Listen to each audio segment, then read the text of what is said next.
Hey, my name is Paul. Today I will show you amazing list of video monitors. If this video helped you to select a nice product, please put a like and subscribe to this amazing channel.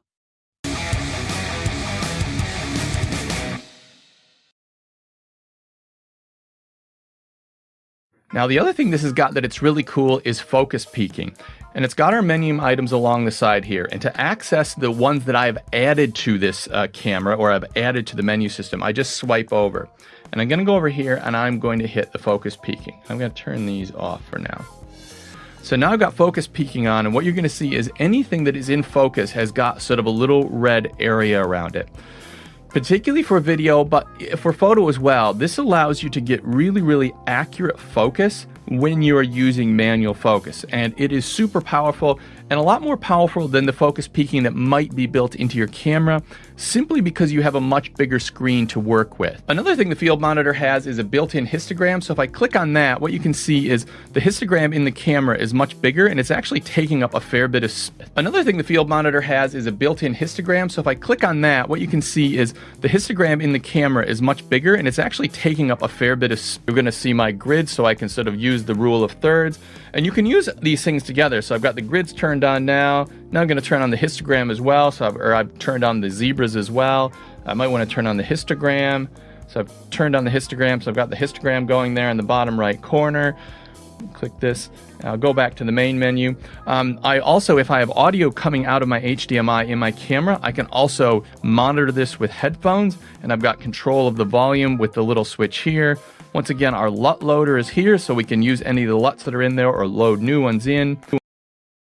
C70 Mark II. This one comes in at $110. It is a 7-inch monitor with a resolution of 1024 by 600, and there's no marked brightness on the spec sheet.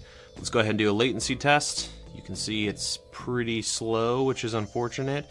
But this one, really the story here is it's a large, cheap monitor with a lot of assist features actually. So in the box it comes with the monitor itself, the mount that's the same as the first one we looked at, and a similar hood, but obviously for the 7-inch. And this one also has that same flip out mechanism, which works really well.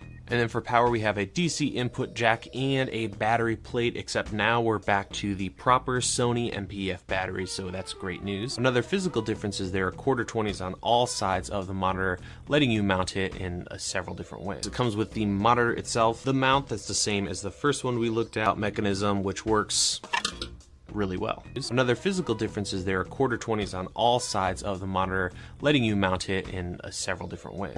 A little difficult to get in there and make changes, and there's no function button to quickly access some of that stuff. For this monitor, you're going to do fine for composition. Color is alright, sharpness is good enough. But it's a big monitor with a lot of assist features, and if you need something larger, this will do the.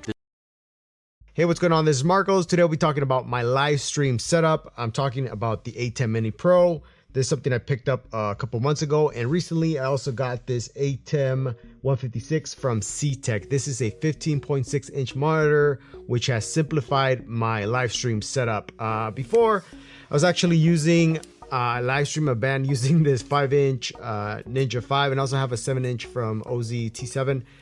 But that wasn't big enough when you're doing live streaming because you're dealing with multiple camera angles. Now, this monitor right here was made for to work with or pairs quite nicely with the ATEM Mini, the original one, the one that cost $300.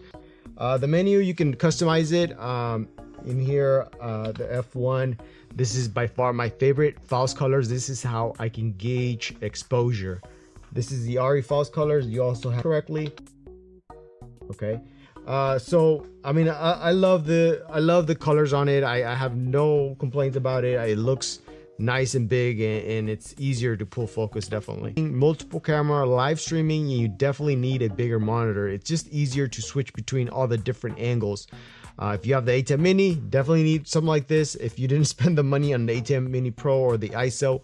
But also for those of you who are looking for a nice and a V mount, that way I can have the director carry this thing around, or even for myself, you know, for these kinds of videos that I'm doing.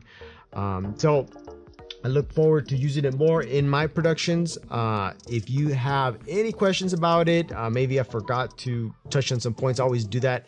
I usually only talk about the things that I am interested in, the things that get me excited, which is things like the false colors, the V-mount, being able to power it with V-mount. That's awesome.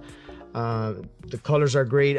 So you know, I feel really good about it. But if you have any other questions, any more technical questions, I'll be happy to answer them. That's it for this video. Thank you for watching, and I'll catch you on the next one.